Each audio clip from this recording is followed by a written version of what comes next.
പ്രിയപ്പെട്ട അധ്യക്ഷ, സ്വാഗതം ആശംസിച്ച പൃഥ്വിഷ് ചന്ദ്രൻ, പ്രിയപ്പെട്ട അജിത്, പ്രിയ സുഹൃത്തുക്കളെ, സഹോദരങ്ങളെ, വിദ്യാർത്ഥികളെ, സംസ്ഥാന ലൈബ്രറി കൗൺസിലും പിന്നെ സർവ്വവിജ്ഞാന ഇൻസ്റ്റിറ്റ്യൂട്ടും കൂടി സംയുക്തമായി സംഘടിപ്പിക്കുന്ന ഈ സെമിനാർ ഇവിടെ അധ്യക്ഷ സൂചിപ്പിച്ചതുപോലെ ഒരു നൂറ്റാണ്ട് മുമ്പ് നടന്ന വലിയ ഒരു പ്രക്ഷോഭത്തിൻ്റെ സമകാലികമായിട്ടുള്ള ഒരു ഓർമ്മപ്പെടുത്തൽ, അല്ലെങ്കിൽ അതിനെ സമകാലികമായി പുനഃപരിശോധിക്കുന്ന ഒരു സന്ദർഭത്തിൽ കഴിഞ്ഞ 100 വർഷമായി മലയാളി രൂപപ്പെട്ടു വന്ന ഒരു പ്രക്രിയയിൽ നിർണായകമായി ഇടപെട്ട ഒരു പ്രക്ഷോഭകരമായിട്ടുള്ള ഒരു ചരിത്ര സംഭവം എന്ന നിലയിൽ വൈക്കം സത്യാഗ്രഹത്തിന് വളരെയേറെ പ്രാധാന്യം ഉണ്ട് എന്ന് നമുക്കറിയാം. വൈക്കം സത്യാഗ്രഹത്തെ സമകാലികമായിട്ട് നമുക്കൊരു പരിശോധന നടത്തുമ്പോൾ ഞാനൊരു 3-4 ഘട്ടങ്ങളായി 3-4 ഫേസായി അതിനെ തിരിച്ച് മനസ്സിലാക്കാനാണ് ശ്രമിക്കുന്നത്. കാരണം ഇവിടെ കൂടുതലും വിദ്യാർത്ഥികളായതുകൊണ്ടും സ്വാഭാവികമായി ഇതിനോട് താല്പര്യമുള്ള കുറച്ച് ആളുകൾ ഉള്ളതുകൊണ്ടും ഇതിൻ്റെ പല കാര്യങ്ങളെക്കുറിച്ചും പലർക്കും ധാരണ ഉള്ള ഒരു വിഷയമെന്ന നിലയിലും അങ്ങനെ സംസാരിക്കാമെന്ന് കരുതുന്നു എന്നുള്ളതാണ്. ഇവിടെ ട്രീസ ടീച്ചർ പറഞ്ഞതുപോലെ കേരളത്തിൻ്റെ നവോത്ഥാന ആധുനികതയിൽ ഏറ്റവും കൂടുതൽ പ്രക്ഷോഭകരമായി ഇടപെട്ട പല സംഭവ വികാസങ്ങളുമുണ്ട്. ഇപ്പോൾ മാറുമറയ്ക്കൽ എന്ന് പറയുന്ന ഒരു ഏറ്റവും പ്രധാനപ്പെട്ട ഒരു മനുഷ്യ അവകാശ പ്രശ്നവുമായി ബന്ധപ്പെട്ട് ഉയർന്നു വന്ന ചാന്നാർ ലഹള അല്ലെങ്കിൽ പ്രക്ഷോഭം മുതൽ വൈക്കം സത്യാഗ്രഹം വരെ എത്തി നിൽക്കുന്ന ഒട്ടനവധി സംഭവങ്ങൾ ആധുനിക കേരളത്തെയും മലയാളിയെയും രൂപപ്പെടുത്തിയ പ്രക്ഷോഭങ്ങളാണ്. അതിൽ വൈക്കം സത്യാഗ്രഹം എന്ന് പൊതുവെ വിളിക്കുന്ന ഈ വൈക്കം പോരാട്ടം എന്ന് സാധാരണ രീതിയിൽ ഇന്ന് പരിചിതമായിരിക്കുന്ന ഈ സംഭവം വളരെ പ്രധാനപ്പെട്ടതാണ്. 1924 മാർച്ച് മാസം 30-ആം തീയതി ആരംഭിക്കുകയും ഔദ്യോഗികമായി സത്യാഗ്രഹം ആരംഭിക്കുകയും 1925 നവംബർ മാസം 23-ന് അവസാനിക്കുകയും ചെയ്ത ഒരു ദീർഘകാലം, ഒരുപക്ഷെ കേരള ചരിത്രത്തിൽ ഇത്രയേറെ ദീർഘകാലം നിലനിന്ന ഒരു സമര പ്രക്ഷോഭ രൂപം ഇല്ല തന്നെ എന്ന് നമുക്ക് പറയാം, പ്രത്യേകിച്ച് ആധുനികതയുടെ ഒരു സന്ദർഭത്തിൽ. അപ്പോൾ ഇതിന് കാരണമായി തീർന്ന ചരിത്ര, സാമൂഹ്യ, രാഷ്ട്രീയ സംഭവവികാസങ്ങൾ വളരെ പ്രധാനപ്പെട്ടതാണ്. ഒന്നാമത്തേത് ട്രീസ ടീച്ചർ പറഞ്ഞ കേരളത്തിലെ നവോത്ഥാന സംരംഭങ്ങൾ ഉയർത്തിക്കൊണ്ടുവന്ന സാമൂഹികവും രാഷ്ട്രീയപരവുമായിട്ടുള്ള ആശയങ്ങൾ അത് കളമൊരുക്കിയ ഒരു പ്രക്ഷുബ്ധകരമായൊരു അന്തരീക്ഷത്തിലാണ് വൈക്കം സത്യാഗ്രഹ സമരം ആരംഭിക്കുന്നത്. എന്ന് പറഞ്ഞാൽ തിരുവിതാംകൂറിൽ പൊതുവെ ഉണ്ടായി വന്ന സാമൂഹിക പരിഷ്കരണ സംരംഭങ്ങൾ, ജാതിവിരുദ്ധ സാമൂഹ്യ നീതി പ്രക്ഷോഭങ്ങൾ, വഴിനടപ്പിനും സഞ്ചാര സ്വാതന്ത്ര്യത്തിനും അതുപോലെ തന്നെ വിദ്യാഭ്യാസ അവകാശത്തിനും വേണ്ടി നടന്ന പോരാട്ടങ്ങൾ, അതിൽ പങ്കാളികളായ ആളുകൾ, അതിൽ നേതൃത്വം കൊടുത്ത വ്യക്തികൾ, അതിനുവേണ്ടി രൂപപ്പെട്ട പ്രസ്ഥാനങ്ങൾ, അതിനെ മുന്നേ നയിച്ച ആശയങ്ങൾ, അതിൻ്റെ എല്ലാ തരത്തിലുള്ള വിഗതികളെയും നിർണയിച്ച ആശയധാര എല്ലാം കൂടിച്ചേർന്ന് വന്ന് 1920-കളായപ്പോഴേക്കും കേരളം, പ്രത്യേകിച്ച് തിരുവിതാംകൂറിൽ മാറ്റത്തിൻ്റെയും പരിവർത്തനത്തിൻ്റെയും ഒരു പ്രക്ഷോഭകരമായ അന്തരീക്ഷം സജ്ജമായി നിന്നൊരു സന്ദർഭത്തിലാണ് യഥാർത്ഥത്തിൽ ഈ വൈക്കം സത്യാഗ്രഹം ഉണ്ടായി വരുന്നതെന്നുള്ളത് പ്രധാനപ്പെട്ട കാര്യമാണ്.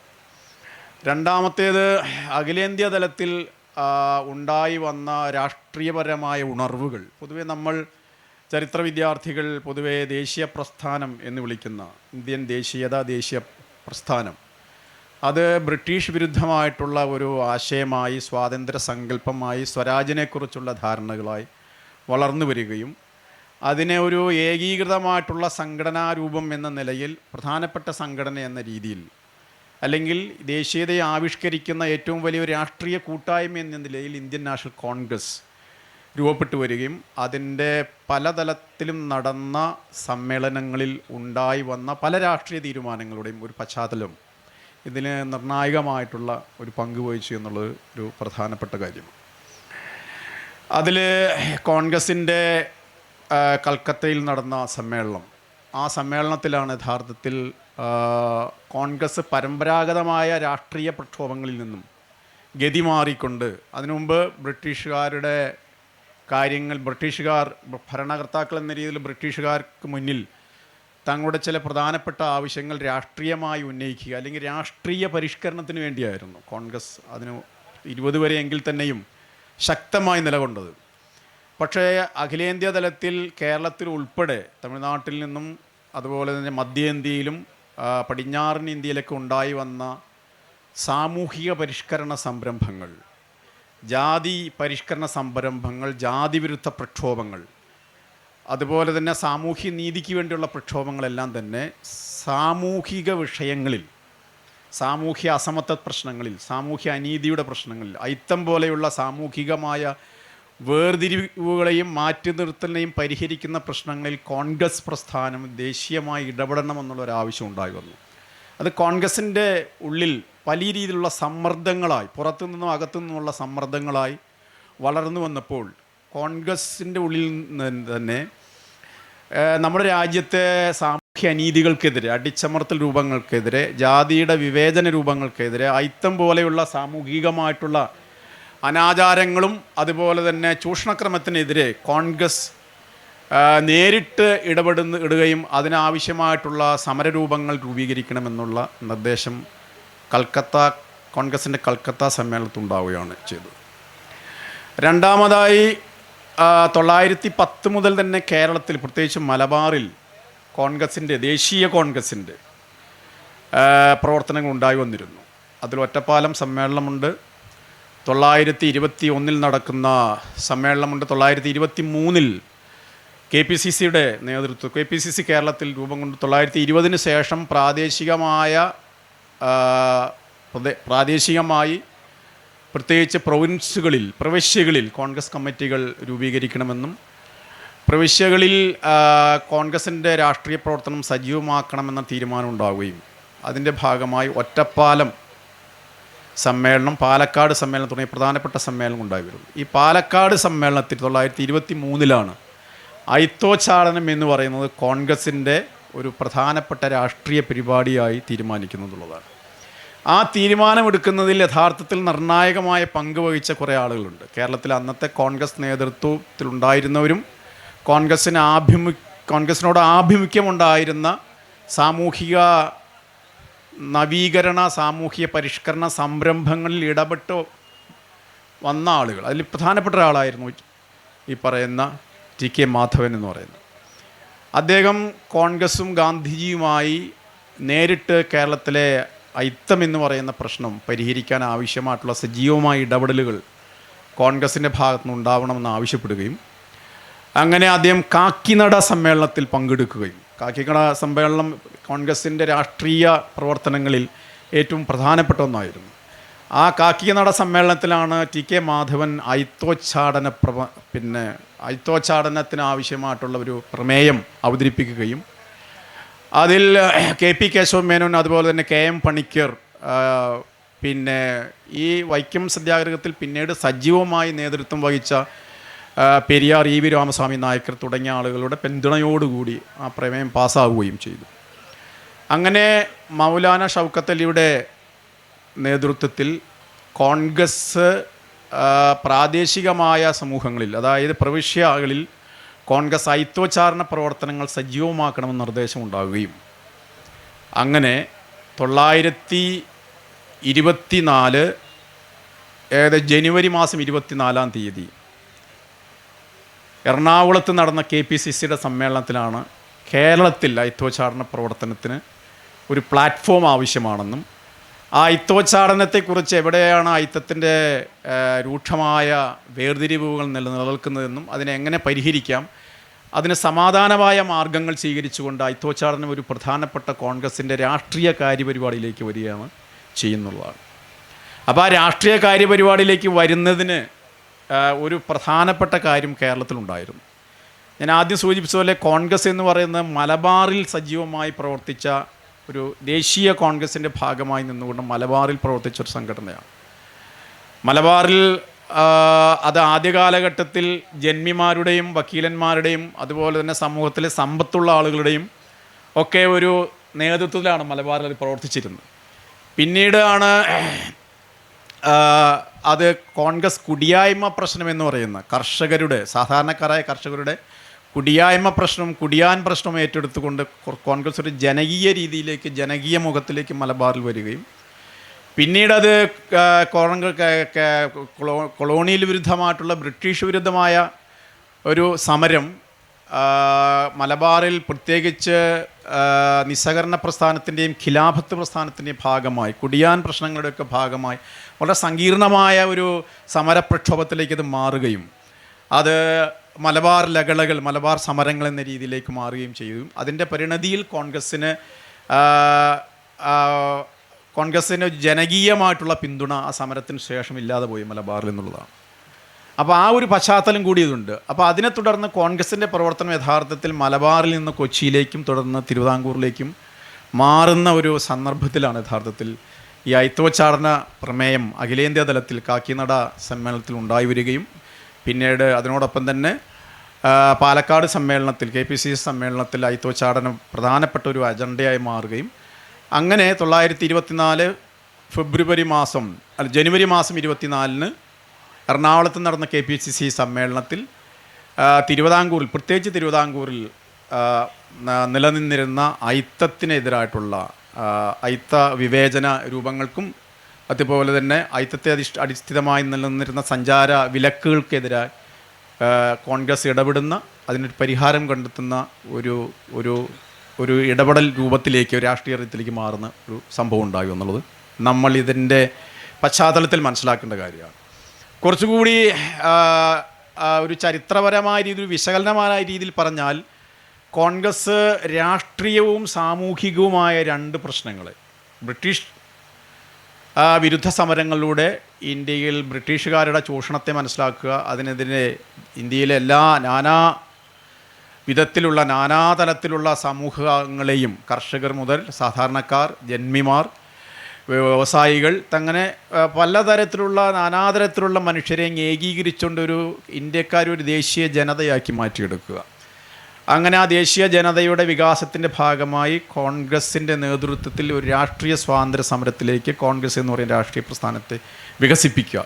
അതാണ് രാഷ്ട്രീയപരമായ കോൺഗ്രസിൻ്റെ ലക്ഷ്യവും അതിൻ്റെ നിലപാടും പ്രവർത്തനങ്ങളുമാണ്. അപ്പോൾ ഒരു ദേശീയ രാഷ്ട്രീയമായ ഒരു തലം. മറ്റൊന്ന് 1920 നോൺ കോപ്പറേഷൻ മൂവ്മെൻറ്റ്, നിസ്സഹകരണ പ്രസ്ഥാനത്തിൻ്റെ ഭാഗമായി ബ്രിട്ടീഷ് സർക്കാരുമായി നിസ്സഹകരിക്കുക എന്നുള്ള ഒരു പോളിസിയുടെ ഭാഗമായി, അതോടൊപ്പം തന്നെ സമൂഹത്തിൻ്റെ പുനഃസംഘടന, സാമൂഹികമായിട്ടുള്ള ഒരു പുനഃസംഘടന സമൂഹത്തിന് ആവശ്യമാണ്. സമൂഹം പരമ്പരാഗതമായിട്ടുള്ള ബന്ധങ്ങളും പരമ്പരാഗതമായിട്ടുള്ള ഘടനകളെയും പുനഃക്രമീകരിച്ചുകൊണ്ട് ഉണ്ടായി വരുന്ന മാറ്റത്തിനനുസൃതമായി ഒരു സോഷ്യൽ റീകൺസ്ട്രക്ഷൻ എന്ന് പറയും, പുനഃസംഘടനാപരമായി സംഘടിപ്പിക്കുക കോൺഗ്രസ്സിന്. അപ്പോൾ അതിൻ്റെ ഭാഗമായിട്ടാണ് അയിത്തം, വിവേചനം, പരിഷ്കരണം, സാമൂഹികവും സാമുദായികവുമായിട്ടുള്ള മാറ്റങ്ങൾ ഉണ്ടായി വരിക എന്നുള്ളത്. അതിൻ്റെ ഭാഗമായി സമൂഹത്തെയും സമുദായങ്ങളെയും മതം പോലെയുള്ള ആചാരവിശ്വാസക്രമങ്ങളെയും പരിഷ്കരിച്ചുകൊണ്ട് വ്യത്യസ്ത മതജാതി സമുദായങ്ങളെ കോൺഗ്രസിൻ്റെ ദേശീയതയ്ക്ക് അനുസൃതമായി ദേശീയ രാഷ്ട്രീയത്തിലേക്ക് അവരെ പങ്കാളികളാക്കുകയും അങ്ങനെ ഈ വ്യത്യസ്ത മതസമുദായങ്ങളെ ദേശീയ ജനതയാക്കി മാറ്റി തീർക്കുക എന്നുള്ളതായിരുന്നു കോൺഗ്രസിൻ്റെ പ്രധാനപ്പെട്ട ധാരണ. അതിൻ്റെ ഭാഗമായിട്ടാണ് അയിത്തോച്ചാടനം എന്ന് പറയുന്നത് പ്രധാനപ്പെട്ട ഒരു സമൂഹത്തെ പുനഃസംഘടിപ്പിക്കുവാൻ, സമൂഹത്തിൽ പരമ്പരാഗതമായി നിലനിൽക്കുന്ന അനാചാരങ്ങൾക്കും അന്ധവിശ്വാസങ്ങൾക്കും അതുപോലെ തന്നെ ചൂഷണക്രമങ്ങൾക്കും എതിരായിട്ടുള്ള ഒരു പ്രക്ഷോഭം സമാധാനപരമായ രൂപങ്ങളിലൂടെ, അഹിംസയുടെ തലത്തിൽ സമാധാനപരമായ മാർഗങ്ങളിലൂടെ ഉണ്ടാക്കിയെടുക്കുക എന്നുള്ളൊരു പ്രധാനപ്പെട്ട അജണ്ടയായി മാറുന്നതാണ്. അങ്ങനെ എറണാകുളത്ത് ചേർന്ന ഈ കോൺഗ്രസിൻ്റെ സമ്മേളനത്തിലാണ് ഒരു കോൺഗ്രസ് ഡെലിഗേഷൻ എന്ന് പറയുന്നത്. ഈ അയിത്തോച്ചാടന പ്രവർത്തനങ്ങൾ നടക്കണം, അതിന് നേതൃത്വം വഹിക്കണം, അത് എവിടെയൊക്കെ നടത്താം, അതിൻ്റെ സംഘടനാരൂപം എന്താണ്, ആരൊക്കെ ഐക്യപ്പെടുത്താം തുടങ്ങിയ കാര്യങ്ങളെക്കുറിച്ച് ആലോചിക്കുന്നതും നടപ്പാക്കുന്നതിന് വേണ്ടി ഒരു ഡെലിഗേഷൻസ് തിരുവിതാംകൂറിലെമ്പാടും സഞ്ചരിച്ച് എവിടെയൊക്കെയാണ് അയിത്തത്തിൻ്റെ രൂക്ഷമായ പ്രശ്നങ്ങളുള്ളത്, എവിടെയാണ് വഴിനടക്കലും സഞ്ചാര സ്വാതന്ത്ര്യം ഇല്ലാതിരി ആരാധനാ സ്വാതന്ത്ര്യം വിലക്കപ്പെടുന്നത് എന്നിവ അന്വേഷിക്കുക, അതിന് പരിഹാരം ഉണ്ടാക്കുന്ന രീതിയിൽ. അതിനെ തുടർന്ന് ഫെബ്രുവരി മാസം 14-ാം തീയതി കൊല്ലത്ത് രാജശ്രീ ആശ്രമത്തിൽ ഒരു യോഗം ചേരുകയും അവിടെ വെച്ച് KP കേശവമേനോൻ്റെ നേതൃത്വത്തിൽ ഇതിന് സജീവമായി ഒരു സത്യാഗ്രഹ രൂപം ഉണ്ടായി വരുന്നതിനും ക്രിയാത്മകമായിട്ടുള്ള ഒരു പ്രവർത്തന പദ്ധതി ഉണ്ടാകുന്നതിനും വേണ്ടി കമ്മിറ്റി ഉണ്ടാവുകയും ചെയ്തു. അതിനെ തുടർന്നാണ് യഥാർത്ഥത്തിൽ ഈ വൈക്കം പ്രദേശത്ത് ഈ ഡെലിഗേഷൻ എത്തുകയും വൈക്കം ക്ഷേത്രത്തിന് മുന്നിലുള്ള പൊതുവഴികളിലൂടെ സഞ്ചാരവിലക്ക് ഏർപ്പെടുത്തി അവിടെ താഴ്ന്ന ജാതിക്കാരായിട്ടുള്ള അയിത്തജാതിക്കാർ എന്ന് വിളിക്കപ്പെട്ടിരുന്ന അയിത്തം അടിച്ചേൽപ്പിക്കപ്പെട്ടിരിക്കുന്ന മനുഷ്യരുടെ സഞ്ചാര സ്വാതന്ത്ര്യത്തിന് വേണ്ടി ഒരു സഞ്ചാര പ്രക്ഷോഭം എന്ന രീതിയിലാണ് വൈക്കം സമരം, വൈക്കം പോരാട്ടം യഥാർത്ഥത്തിൽ ആരംഭിക്കുന്നത്. അത് ആരംഭിക്കുന്നതിന് മുമ്പ് രണ്ട് പ്രധാനപ്പെട്ട കാര്യങ്ങൾ ഇവിടെ സൂചിപ്പിക്കണം എന്ന് എനിക്ക് തോന്നുന്നു. ഒന്നാമത്തെ കാര്യം, അതൊരു സാമൂഹിക ഓർമ്മയായി നിൽക്കുന്ന ഒരു സാമൂഹിക ഓർമ്മയായി നിൽക്കുന്നൊരു കാര്യമാണ്. അത് ദളവാക്കുളം സംഭവം എന്ന് പറയും. ദളവാക്കുളം സംഭവം എന്ന് പറഞ്ഞാൽ ഇതിനു മുന്നേ തന്നെ ഈ ട്രീസ ടീച്ചറൂടെ പറഞ്ഞതുപോലെ തന്നെ ചാന്നാർ സമരം മുതൽ തന്നെ വഴി നടക്കാനും സഞ്ചാര സ്വാതന്ത്ര്യത്തിനും തുല്യതയ്ക്കും സാമൂഹ്യനീതിക്കും ഒക്കെ വലിയ രീതിയിലുള്ള പ്രക്ഷോഭങ്ങൾ തിരുവിതാംകൂറിൻ്റെ പല പ്രദേശങ്ങളുണ്ടായി വരുന്നുണ്ട്. അയ്യങ്കാളി നടത്തുന്ന സഞ്ചാര സ്വാതന്ത്ര്യത്തിന് വേണ്ടി സമരമുണ്ട്. പുലയ ലഹളകൾ എന്ന പേരിൽ അറിയപ്പെടുന്ന പല രീതിയിലുള്ള സഞ്ചാര സ്വാതന്ത്ര്യം ഉൾപ്പെടെയുള്ള മനുഷ്യാവകാശ പോരാട്ടങ്ങളുണ്ട്. ശീലോവകാശത്തിന് വേണ്ടിയുള്ള സമരങ്ങളുണ്ട്, ഇതിൽ നടന്നിട്ടുണ്ട്. അതുപോലെ തന്നെ ഈ ദളവാക്കുളം, അതായത് വൈക്കം ക്ഷേത്രത്തിൻ്റെ അടുത്തുള്ള, ഇന്ന് വൈക്കം ക്ഷേത്രത്തിലെ ബസ് സ്റ്റാൻഡ് നിൽക്കുന്ന പ്രദേശത്ത് ദളവാക്കുളം എന്ന പേരിൽ ഒരു സംഭവം ഉണ്ടായി. ഈ ഈഴവ സമുദായത്തിൽപ്പെട്ട ആളുകൾ നേരത്തെ തന്നെ ഈ ക്ഷേത്രത്തിൻ്റെ മുന്നിലൂടെ വഴികളിലൂടെ സഞ്ചരിക്കാൻ വേണ്ടി പല രീതിയിലുള്ള ശ്രമങ്ങൾ, പ്രക്ഷോഭങ്ങൾ നടത്തിയിട്ടുണ്ടെന്നും അതിനെ വേലുത്തമ്പി നളവടയുടെ നേതൃത്വത്തിലുള്ള തിരുവിതാംകൂർ പട്ടാളം അടിച്ചമർത്തി അതിൽ പങ്കെടുത്ത ഈഴവരായ ആളുകളെ വധിച്ച് കുളത്തിൽ തള്ളി എന്ന് അങ്ങനെ ആ ശ്രമങ്ങളെ അടിച്ചമർത്തി എന്നുള്ള ഒരു ഓർമ്മ അവിടെ നിലനിൽക്കുന്നുണ്ട്. ആ ഓർമ്മകൾ പല രീതിയിലും SNDP പ്രസ്ഥാനം വീണ്ടെടുക്കുകയും അത് അവരുടെ സ്മരണികളിലൊക്കെ അവതരിപ്പിച്ചപ്പെട്ടിരുന്ന ഒരു കാര്യം. രണ്ടാമത്തേത്, ഈ വഴിനടപ്പിനും സഞ്ചാര സ്വാതന്ത്ര്യത്തിനും വേണ്ടിയുള്ള സമരങ്ങൾ ഈ വൈക്കം പ്രദേശത്ത് പുലയ സമുദായത്തിൻ്റെ നേതൃത്വത്തിൽ നടന്നിരുന്നു പല ഘട്ടങ്ങളിലായി. പുലയ സമുദായത്തിൻ്റെ നേതൃത്വത്തിൽ അവിടെ സമരം, പ്രക്ഷോഭവും പ്രതിഷേധവും നടക്കുന്ന ഒരു ഘട്ടത്തിൽ കൂടിയാണ് യഥാർത്ഥത്തിൽ കോൺഗ്രസിൻ്റെ നേതൃത്വത്തിലുള്ള അയിത്തോച്ചാടന സമിതി അവിടെ എത്തുന്നത്. അങ്ങനെ ഫെബ്രുവരി മാസം 29-ാം തീയതി, അന്ന് ഫെബ്രുവരിക്ക് 29 ഉണ്ട്, ഫെബ്രുവരി മാസം 29-ാം തീയതി വൈക്കത്തെത്തുകയും അവിടെ ഈ കൂടിയിരുന്ന പുലയരുൾപ്പെടെ ഉൾപ്പെടെ വലിയൊരു സമ്മേളനത്തിൽ KP കേശവമേനോൻ ഉൾപ്പെടെ ഉള്ള ആളുകൾ സംസാരിക്കുകയും ആ സഞ്ചാര വിലക്കിനെതിരെ, അതായത് വൈക്കം ക്ഷേത്രത്തിന് മുന്നിലുള്ള പ്രധാനപ്പെട്ട വഴികൾ പൊതുവഴികളായിരുന്നു. അന്നത്തെ സവർണജാതി ഹിന്ദുക്കളല്ലാത്ത മുസ്ലിങ്ങളും ക്രിസ്ത്യാനികളും ഉൾപ്പെടെ എല്ലാ ആളുകളും ആ വഴിയിലൂടെ സഞ്ചരിച്ചിരുന്ന വഴിയായിരുന്നു. അത് സർക്കാർ നിയന്ത്രണത്തിലുള്ള PWD സംരക്ഷിച്ചിരുന്ന വഴിയായിരുന്നു, പൊതുവഴിയായിരുന്നു യഥാർത്ഥത്തിൽ. പക്ഷേ ജാതിയുടെയും അയിത്തത്തിൻ്റെ രൂക്ഷമായ പുറന്തള്ളൽ പ്രക്രിയ, അടിച്ചമർത്ത രൂപമുള്ളതുകൊണ്ട് അവിടുത്തെ സവർണ യാഥാസ്ഥിക ഹിന്ദുക്കൾ പിന്നെ വൈക്കം ക്ഷേത്രത്തിന് മുന്നിലുള്ള പൊതുവഴികളിലൂടെ സഞ്ചരിക്കുവാൻ ഈഴവരുൾപ്പെടെയുള്ള പിന്നോക്ക ജാതി വിഭാഗങ്ങൾ, അയിത്തജാതി വിഭാഗങ്ങൾ അനുവദിച്ചിരുന്നില്ല എന്നുള്ള ഏറ്റവും പ്രധാനപ്പെട്ട ഒരു പൗരാവകാശ പ്രശ്നം എന്ന രീതിയിലാണ് അത് ഉന്നയിക്കപ്പെടുന്നത് എന്നുള്ളതാണ്. അപ്പോൾ ആ യോഗത്തിൻ്റെ പ്രധാനപ്പെട്ട തീരുമാനം എന്തെന്ന് പറഞ്ഞാൽ, പിറ്റേ ദിവസം തന്നെ ഈ വിലക്കപ്പെട്ട വഴികളിലൂടെ ജാഥ നടത്തി വിലക്ക് ലംഘിക്കുക എന്നുള്ള തീരുമാനമായിരുന്നു. പൊതുവഴി വിലക്കപ്പെട്ടിരിക്കുന്നു. അപ്പോൾ പറയരും പുലയരും പരിഷ്കരണത്തിൻ്റെ പക്ഷത്ത് നിലനിന്നിരുന്ന സവർണ സമുദായത്തിൽപ്പെട്ട ആളുകൾ, പരിഷ്കരണവാദികൾ, ഉൽപ്പതിഷ്ണുക്കൾ, ദേശീയവാദികൾ, മറ്റ് അന്നത്തെ പുരോഗമന സ്വഭാവമുള്ള സാമൂഹ്യ നവോത്ഥാന പ്രസ്ഥാനത്തിൻ്റെ പക്ഷത്ത് നിൽക്കുന്ന ആളുകൾ ഉൾപ്പെടെ പങ്കെടുത്ത് ഈ പൊതുവഴിയിലൂടെ സഞ്ചരിച്ച് ജാഥ നടത്തി ഇതിന് ലംഘിക്കുന്ന ഒരു സഞ്ചാര സ്വാതന്ത്ര്യ പിന്നെ എന്താ വിലക്ക് ലംഘന പ്രസ്ഥാനമായിട്ടാണ് അത് ആരംഭിച്ചത്. അങ്ങനെയാണ് അത് ഉദ്ദേശിച്ചത്. പക്ഷേ അന്ന് രാത്രി അവിടെ ഉള്ള പ്രധാനപ്പെട്ട വക്കീലന്മാർ, നാട്ടിലെ പ്രധാനപ്പെട്ട ചില ആളുകൾ കൂടി ഒരു തീരുമാനമെടുത്ത് അങ്ങനെ ഒരു ലംഘനം വന്നാൽ അത് വലിയ രീതിയിലുള്ള ഒരു പ്രക്ഷോഭത്തിലേക്ക് പോവുകയും ക്രമസമാധാന പ്രശ്നമുണ്ടാവുകയും ചെയ്യും.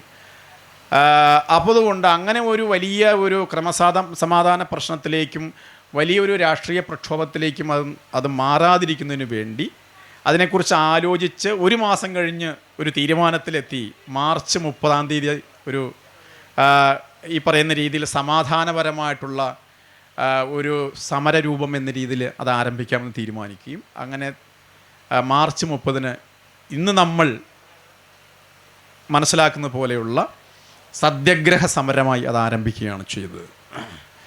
അപ്പോൾ ആ സത്യാഗ്രഹ സമരത്തിൻ്റെ ഒരു സ്വഭാവം എന്ന് പറഞ്ഞാൽ അപ്പോൾ തന്നെ ഈ കോൺഗ്രസ് നേതൃത്വം ഉൾപ്പെടെ ഗാന്ധിജിയുമായി ബന്ധപ്പെടുന്നുണ്ട്, മറ്റ് ദക്ഷിണേന്ത്യയിലെ പ്രധാനപ്പെട്ട കോൺഗ്രസ് നേതാക്കന്മാരുമായി ബന്ധപ്പെടുന്നുണ്ട്. അവരെല്ലാവരും കൂടി ഒരു തീരുമാനത്തിലെത്തി ഇതൊരു സമാധാനപരമായൊരു സമരമായിരിക്കണം, ഇത് സവർണരെ കൂടി പരിഷ്കരിക്കുവാൻ വേണ്ടിയുള്ള ഒരു പ്രക്ഷോഭമായിരിക്കണം, സവർണരെ കൂടി, യാഥാസ്ഥിതികരെ കൂടി, സവർണരെ കൂടി പിന്നെ മനുഷ്യരാക്കിക്കൊണ്ടുള്ള ഒരു സമരത്തിലൂടെ മാത്രമേ സമൂഹത്തിൻ്റെ പരിഷ്കരണം സാധ്യമാവുകയുള്ളൂ. ഏകപക്ഷീയപരമായ ഒരു പ്രക്ഷോഭത്തിലൂടെ മാത്രം സാധ്യമാകുന്ന ഒരു കാര്യമല്ല. മാത്രമല്ല ഇതൊരു ദേശീയമായിട്ടുള്ള, അന്നത്തെ കോൺഗ്രസ് നേതൃത്വത്തിൻ്റെ ദേശീയമായിട്ടുള്ള പ്രധാനപ്പെട്ട രാഷ്ട്രീയ ലക്ഷ്യങ്ങളിലൊന്നായിട്ടുള്ള സാമൂഹിക പരിഷ്കരണം, അയിത്തോച്ചാടനം തുടങ്ങിയ കാര്യങ്ങളുമായി ബന്ധപ്പെട്ട് നിൽക്കുന്നതുകൊണ്ട് അതിനെ സമാധാനപൂർവമായൊരു സമരത്തിലൂടെ അതിൽ മാറ്റുക എന്നുള്ളൊരു പ്രധാനപ്പെട്ട കാര്യമായി. അങ്ങനെയാണ് ഓരോ സമരഭടന്മാരായി ഒരു 3-4 ആളുകൾ വീതം സമരപ്പന്തലിൽ നിന്ന് ക്ഷേത്രത്തിലേക്കുള്ള വഴിയിലൂടെ സഞ്ചരിക്കുക എന്നുള്ള ഒരു തീരുമാനത്തിലേക്ക് എത്തുന്നത്. അങ്ങനെ എത്തിച്ചേർന്നതിൻ്റെ ഭാഗമായിട്ടാണ് യഥാർത്ഥത്തിൽ 3 പ്രധാനപ്പെട്ട ആളുകളെ ഇതിന് തിരഞ്ഞെടുക്കുക. 3 സമുദായത്തിൽപ്പെട്ട ആളുകളെയാണ് ഇതിൽ തിരഞ്ഞെടുക്കുന്നത്. അത് കുഞ്ഞാപ്പി എന്ന് പറയുന്ന ഒരു പുലയൻ, ബാഹുലേയൻ എന്ന് പറയുന്ന ഈഴവ സമുദായത്തിൽപ്പെട്ട ഒരാൾ, ഗോവിന്ദപ്പണിക്കർ എന്ന് പറയുന്ന നായർ സമുദായത്തിൽപ്പെട്ട ഒരാൾ. അപ്പോൾ 3 സമുദായങ്ങളിൽപ്പെട്ട ഒരു സമുദായ പ്രാതിനിധ്യം ഉൾക്കൊണ്ടുകൊണ്ട് ഇത് ഈ 3 സമുദായങ്ങളെയും പൊതുവായിട്ടുള്ളൊരു ആവശ്യമാണെന്നുള്ള ഒരു സിംബോളിക്കായിട്ടുള്ള അർത്ഥം വരുന്ന തലത്തിൽ അവരെ മാലയൊക്കെ ഇട്ട് ഈ വഴിയിലൂടെ ക്ഷേത്രത്തിലേക്കുള്ള ക്ഷേത്രത്തിൽ പ്രവേശിക്കുകയായിരുന്നില്ല പ്രധാനപ്പെട്ട ലക്ഷ്യം. വൈക്കം സമരത്തിൻ്റെ പ്രധാനപ്പെട്ട അല്ലെങ്കിൽ വൈക്കം പോരാട്ടത്തിൻ്റെ പ്രധാനപ്പെട്ട ലക്ഷ്യം വൈക്കം ക്ഷേത്രത്തിൽ പ്രവേശിക്കുക എന്നുള്ളതായിരുന്നില്ല, മറിച്ച് വൈക്കം ക്ഷേത്രത്തിലേക്കുള്ള പ്രധാനപ്പെട്ട പൊതുവഴിയിലൂടെ സഞ്ചരിക്കുക എന്ന് പറയുന്ന പൗരാവകാശ പ്രശ്നമായിരുന്നു. ഒരു മനുഷ്യാവകാശ പൗരാവകാശ പ്രക്ഷോഭമായിരുന്നു യഥാർത്ഥത്തിൽ വൈക്കസമരം ആരംഭിക്കുന്നത്. അതായിരുന്നു അതിൻ്റെ പ്രധാനപ്പെട്ട ലക്ഷ്യം എന്നുള്ളതാണ് ഒരു നമ്മൾ ശ്രദ്ധിക്കേണ്ട ഒരു പ്രധാനപ്പെട്ട കാര്യം. അപ്പോൾ ഈ വൈക്കം സത്യാഗ്രഹ സമരം ആരംഭിക്കുന്നതിന് മുന്നേ തന്നെ, മാർച്ച് 30 മുന്നേ തന്നെ ഇവിടെ സമരം നടക്കുമെന്നും പ്രക്ഷോഭം നടക്കുമെന്നും സംഘടിതരായിട്ടുള്ള ആളുകൾ ഈ വഴികൾ ലംഘിക്കുമെന്നും അറിയുന്നതുകൊണ്ട് തിരുവിതാംകൂർ ഭരണകൂടം അവിടെ 144 നിരോധനാജ്ഞ ഏർപ്പെടുത്തി എന്നുള്ളതാണ്. നിരോധനാജ്ഞ ഏർപ്പെടുത്തിയുണ്ടായി. ആ നിരോധനാജ്ഞ ലംഘിച്ചുകൊണ്ടാണ് യഥാർത്ഥത്തിൽ ഈ സമരം നടത്തുന്നത് എന്നുള്ളതാണ്. ആ നിരോധനാജ്ഞ പിൻവലിക്കുന്നതിന് ഒരു വർഷത്തിന് ശേഷമാണ്. ഒരു വർഷത്തിൽ പിന്നെ അതിൽ കൂടുതൽ ഏകദേശം ഒരു വർഷത്തിൽ കൂടുതൽ ശേഷമാണ് ഈ നിരോധനാജ്ഞ പ്രഖ്യാപിക്കുന്നത്. അതായത് കേരള ചരിത്രത്തിൽ വഴി നടക്കുന്നതിന് വേണ്ടിയുള്ള ഒരു പ്രക്ഷോഭം, ഒരു സമരം, ഒരു പോരാട്ടത്തിന് പോലീസ് ആക്ട് പ്രകാരം നിരോധനാജ്ഞ ഏർപ്പെടുത്തുകയും അത് 925 ഏപ്രിൽ മാസം വരെ ആ നിരോധനാജ്ഞ തുടരുകയും ചെയ്തു എന്നുള്ളതാണ്. പോലീസിൻ്റെ നിരോധനാജ്ഞ തുടരുകയും ചെയ്തു. പിന്നീട് ഇങ്ങനെയുള്ള സാമൂഹിക ആവശ്യങ്ങൾക്ക് വേണ്ടിയോ മനുഷ്യാവകാശ പ്രക്ഷോഭങ്ങൾക്ക് വേണ്ടിയോ സാമൂഹ്യനീതിയുമായി ബന്ധപ്പെട്ട സിവിൽ അവകാശ പ്രക്ഷോഭങ്ങൾക്കൊന്നും നിരോധനാജ്ഞ പിന്നീട് അങ്ങനെ ഏർപ്പെടുത്തപ്പെട്ടിട്ടില്ല കേരളത്തിൽ. അത് വളരെ പ്രധാനപ്പെട്ട ഒരു കാര്യമാണ് കേരളത്തെ സംബന്ധിച്ചോളം. അങ്ങനെ ഏപ്രിൽ 7-ാം തീയതി സമരം നീണ്ടു നിൽക്കുകയാണ്. ഏപ്രിൽ 7-ാം തീയതി കോൺഗ്രസിൻ്റെ പ്രധാനപ്പെട്ട നേതാക്കന്മാരെ എല്ലാവരും അറസ്റ്റ് ചെയ്ത് ജയിലിലാക്കി. അന്ന് തിരുവനന്തപുരത്ത് കൊണ്ടുപോയി ജയിലിടുന്നത്. വൈക്കത്ത് നടന്ന സമരത്തിൽ സമര പോരാളികളെയും നേതാക്കന്മാരെയും പിടിച്ചു കൊണ്ടുപോയി വള്ളത്തിൽ കയറ്റി തിരുവനന്തപുരത്ത് കൊണ്ട് ജയിലിലിടുന്നതാണ്. അപ്പോൾ അതിൽ പ്രധാനപ്പെട്ട ടി കെ മാധവൻ, പ്രധാനപ്പെട്ട നേതാവായിട്ടുള്ള, ഒരുപക്ഷെ വൈക്കം പോരാട്ടത്തിന് നിദാനമായി തീർന്ന പ്രധാനപ്പെട്ട നേതാക്കന്മാരിൽ ഒരാളായിട്ടുള്ള T K Madhavan, K P Kesavamenon, A K Pillai, K Velayudhamenon എന്നീ 4 പേരെ ആളുകൾ അറസ്റ്റ് ചെയ്ത് ജയിലിലാക്കി. എന്ന് പറഞ്ഞാൽ ആ സമരം ആരംഭിച്ചപ്പോൾ തന്നെ സമര നേതൃത്വത്തെ അറസ്റ്റിലാക്കി തടങ്കിലാക്കുകയാണ് യഥാർത്ഥത്തിൽ ചെയ്യുന്നത്. അപ്പോൾ ഇവിടെ ശ്രദ്ധിക്കേണ്ട ഒരു കാര്യം, ആരായിരുന്നു ഈ സമരപ്രക്ഷോഭങ്ങൾക്ക് എതിര് നിന്നത്? ആരായിരുന്നു വഴി നടക്കുന്ന ഒരു പൗരാവകാശ പ്രക്ഷോഭത്തെ, ആ അവകാശത്തെ സംഘടിതമായി എതിർത്തത് ആരായിരുന്നു? ഒന്ന് തിരുവിതാംകൂർ ഭരണകൂടമാണ്, രാജഭരണം. ആ രാജഭരണത്തെ എല്ലാ രീതിയിലും പിന്തുണച്ചിരുന്ന യാഥാസ്ഥിക സവർണരാണ്. മറ്റൊന്ന് വൈക്കം ക്ഷേത്രത്തിൻ്റെ ട്രസ്റ്റി ഉൾപ്പെടെ അവിടെ ഉണ്ടായിരുന്ന യാഥാസ്ഥിക സവർണ ഹിന്ദുക്കളാണ്. അപ്പോൾ യാഥാസ്ഥിക സവർണ ഹിന്ദുക്കളാണ്. ഒരു പക്ഷത്ത് സമരത്തിൻ്റെ പക്ഷത്ത് നിൽക്കുന്നത് കോൺഗ്രസ് നേതൃത്വത്തിൽ മുഴുവൻ നല്ല ശതമാനം സവർണരായിട്ടുള്ള പരിഷ്കരണവാദികളാണ്. ഈ പറഞ്ഞ ഇല്ലേ, കെ പി കേശവമേനോൻ ഉൾപ്പെടെ എല്ലാവരും നേതൃത്വത്തിലുള്ള നല്ല ശതമാനം ആളും സവർണരായിട്ടുള്ള പരിഷ്കരണവാദികളായിട്ടുള്ള കോൺഗ്രസിൻ്റെ നേതൃത്വത്തിലുള്ള ആളുകളാണ്. മറിച്ച് യാഥാസ്ഥികരായിട്ടുള്ള ആളുകളാണ്, രാജപക്ഷത്ത് നിൽക്കുന്ന ആളുകൾ. അപ്പോൾ രാജഭരണവും അല്ലെങ്കിൽ സർക്കാരും ആ സർക്കാരിനെ പിന്തുണയ്ക്കുന്ന ബ്രിട്ടീഷുകാരും സമരത്തിനെതിരായിരുന്നു. അതുപോലെ തന്നെ യാഥാസ്ഥികരായിട്ടുള്ള ആളുകളും. അതവളെ പറയും. ഇനി എതിർപക്ഷത്ത് സഞ്ചാര സ്വാതന്ത്ര്യത്തിന്, ആരാധന സ്വാതന്ത്ര്യത്തിന്, മനുഷ്യാവകാശത്തിന്, സിവിൽ അവകാശത്തിന് പക്ഷത്ത് നിൽക്കുന്നവരാരാ? പക്ഷത്ത് നിൽക്കുന്ന വലിയൊരു ജനസമൂഹമുണ്ട്, ഒരു ജനാവലിയുണ്ട്. ആ ജനാവലി എന്ന് പറയുന്നത് ഇന്ന് ഹിന്ദുക്കൾ എന്ന് വിളിക്കുന്ന ജനങ്ങൾ മാത്രമല്ല. അതായത് സാമൂഹ്യ നവീകരണ പ്രസ്ഥാനങ്ങളുടെയും പ്രക്ഷോഭങ്ങളുടെയും ഭാഗമായി ഉയർന്നു വന്ന SNDP പ്രസ്ഥാനം, ശ്രീനാരായണ ഗുരു ഉൾപ്പെടെയുള്ള ആളുകൾ, അതുപോലെ തന്നെ മറ്റു രീതിയിലുള്ള ജാതി വിരുദ്ധ മുന്നേറ്റങ്ങളിൽ നേരിട്ട് പങ്കെടുത്ത ആളുകൾ, അതുപോലെ തന്നെ കോൺഗ്രസിൻ്റെ നേതൃത്വത്തിലുള്ള ഉൽപ്പതിഷ്ണുക്കളായ ആളുകൾ, പിന്നെ മറ്റ് ക്രിസ്ത്യൻ വിഭാഗങ്ങൾ, കോൺഗ്രസിൻ്റെ നേതൃത്വത്തിലുള്ള ജോൺ ജോസഫ് ഉൾപ്പെടെ, ജോർജ് ജോസഫ് ഉൾപ്പെടെ ഉള്ള ആളുകൾ, മുസ്ലിങ്ങളായ ആളുകൾ. അപ്പോൾ മതസമുദായങ്ങളിൽപ്പെട്ട ആളുകൾ ഉൾപ്പെടെ, സമൂഹത്തിലെ അടിത്തട്ട് ജനതകൾ ഉൾപ്പെടെ, കോൺഗ്രസിൻ്റെ നേതൃത്വത്തിലുള്ള ദേശീയ കോൺഗ്രസ് നേതൃത്വത്തിൻ്റെ ഉൾപ്പെടെയുള്ള ആളുകൾ സജീവമായി ഒരു വശത്തും, രാജാവിൻ്റെയും ബ്രിട്ടീഷ് പക്ഷപാതികളും രാജാവിൻ്റെ അതായത് ഗവൺമെൻറ്റിൻ്റെയും യാഥാസ്ഥികരെയും പക്ഷത്ത് നിൽക്കുന്ന ഒരു സംഘർഷപരമായിട്ടുള്ള ഒരു അന്തരീക്ഷത്തിൽ കൂടിയാണ് ഈ സമരം വികസിക്കുന്നത് എന്നുള്ള കാര്യം പ്രധാനപ്പെട്ട ഇതാണ്. ആ പശ്ചാത്തലത്തിലാണ് ഈ ഏപ്രിൽ മാസം 7-ാം തീയതി ഈ പ്രമുഖ നേതാക്കന്മാരെ അറസ്റ്റ് ചെയ്ത് ജയിലിലടയ്ക്കുന്നത്. അങ്ങനെ സമരത്തെ ഭിന്നിപ്പിക്കുക, സമരത്തെ അടിച്ചമർത്തുക എന്നുള്ളതായിരുന്നു സർക്കാരിൻ്റെ നയമെന്ന് പറയുന്നത്.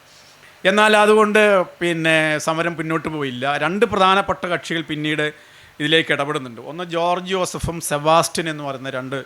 ജോർജ് ജോസഫ് ഗാന്ധിയുമായി നേരിട്ട് ബന്ധമുള്ള ഗാന്ധിയുടെ ശിഷ്യന്മാരിൽ പ്രധാനപ്പെട്ട ഒരാളാണ്.